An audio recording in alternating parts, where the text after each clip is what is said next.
ఇప్పుడు నాకు నిజంగానే బాధ వేసింది. నేను తిరుపతి పోయినా, ఏడుకొండల స్వామిని వేడుకున్నా. అయ్యా జాన్పాల్ వల్ల నాకు ఇబ్బంది ఉంది, ఇది క్లియర్ కావాలని మొక్కిన.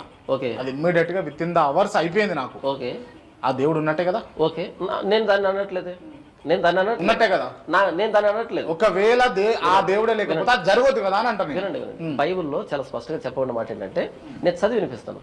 చదవండి, బ్రహ్మాండంగా చదవండి. ద్వితీయోపదేశకాండం 13వ అధ్యాయంలో ఒక మాట రాయబడింది.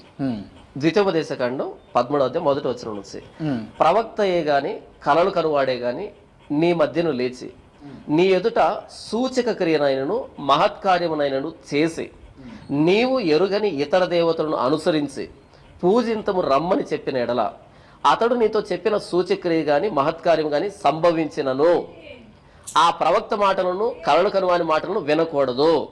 ఎలైనగా మీరు మీ దేవుడైన యెహోవాను మీ పూర్ణ హృదయంతోనూ మీ పూర్ణ ఆత్మతోనూ ప్రేమించుతున్నారో లేదో తెలుసుకున్నట్టుకు మీ దేవుడైన యెహోవా మిమ్మును పరీక్షించుతున్నాడు.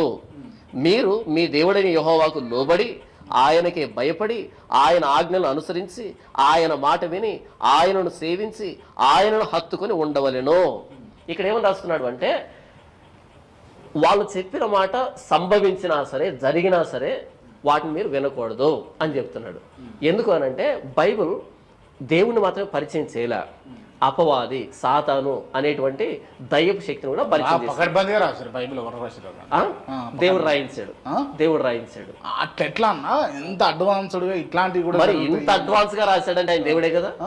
మరి ఇంత అడ్వాన్స్ గా కొన్ని వేల సంవత్సరాల క్రితం రాశాడంటే ఆయన దేవుడే కదా.